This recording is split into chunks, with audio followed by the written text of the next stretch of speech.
সকলকে জয় যিশু। আমি পাস্টর বিপ্লব সরকার। আশার বাণী বাইবেল অধ্যয়নে আপনাকে স্বাগত জানাই। আজকের বাইবেলের অংশ আমরা দেখি ২য় বংশাবলী তার ৩৪ অধ্যায় ১ থেকে ৭ পদ, এবং এখানে বিশেষ করে আমরা যোশীয়র জীবনের মধ্য দিয়ে দেখতে পাই। এবং বিশেষ করে এই অংশের যে টাইটেল আমরা দিয়েছি সেটা হলো সদাপ্রভুর দৃষ্টিতে সঠিক। আমরা বিশেষ করে পৃথিবীর বিখ্যাত একজন এভাঞ্জেলিস্ট বা আমরা একজন সুসমাচার প্রচারকের নাম জানি, ডক্টর বিলি গ্রাহাম। বিলি গ্রাহামের মৃত্যুর পর তার পরিবার যখন তার সম্পর্কে সেই তার জীবন সম্পর্কে তারা সাক্ষ্য দেয়, সেই সাক্ষ্যতে তারা একটি বিষয় বলে, বিশেষ করে তার পরিবারে তার মেয়ে এবং তার পুত্ররা, যে ডক্টর বিলি গ্রাহাম তিনি পুলপিটে যেমন ছিলেন একই রকম ভাবে তিনি পরিবারেও ছিলেন, এবং তার সমগ্র জীবনে তিনি তার ব্যক্তিগত জীবনের মধ্য দিয়ে সমস্ত মানুষের কাছে একটা উত্তমতা আধ্যাত্মিক জীবনের ফোকাস তিনি রেখেছিলেন।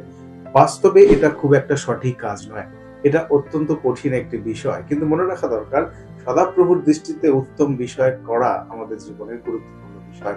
যোশীয় সম্পর্কে যখন আমরা দেখি, তার জীবনের দিকে দেখতে পাই, তার সমগ্র জীবনটা ছিল সদাপ্রভুর দৃষ্টিতে যা ভালো সেই সমস্ত কাজ করা।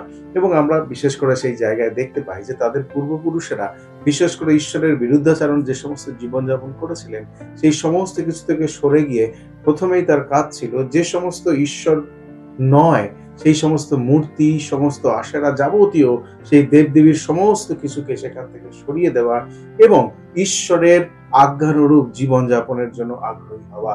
যোশীয় তার এই মাত্র ৮ বছর বয়সে যেটা করেছিলেন, তার পূর্বপুরুষ অনেকেই তা করতে পারেনি, এবং যোশীয় বিশেষ করে তার সেই পূর্বপিতা দাউদের জীবনকে অনুসরণ করেছিলেন। এবং বাস্তবে আমরা দেখতে পাই সেই সমস্ত বেদিগুলোকে ভেঙে দেওয়ার জন্য তিনি দৃঢ় সংকল্প হয়েছিলেন। এবং বিশেষ করে আমরা দেখতে পাই যোশীয় জিহুদা এবং জেরুসালেম থেকে বিশেষ করে ঈশ্বরের অযোগ্য সমস্ত বিষয়কে তিনি পরিষ্কার করেছিলেন, যা ঈশ্বর পছন্দ করেন না। মনে রাখা দরকার, বিশ্বাস এবং আধ্যাত্মিক জীবনে একজন আদর্শ হওয়া সবসময় সহজ নয়, কিন্তু তথাপি সেই জীবন আমাদের জীবনে সব থেকে গুরুত্বপূর্ণ স্থান থাকা প্রয়োজন।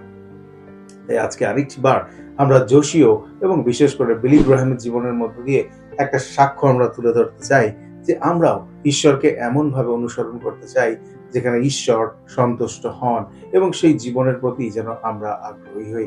তাই আজকে যখন আমরা প্রার্থনা করি, তখন আমরা ঈশ্বরের কাছে এইভাবে প্রার্থনা করি যে, প্রভু তোমার দৃষ্টিতে যা সঠিক তার জীবন, সেই একই জীবন আমার জীবনে দেওয়ার যা কিছু প্রয়োজন রয়েছে, আমাকে সেই সাহস দিয়ে তুমি সাহায্য করো।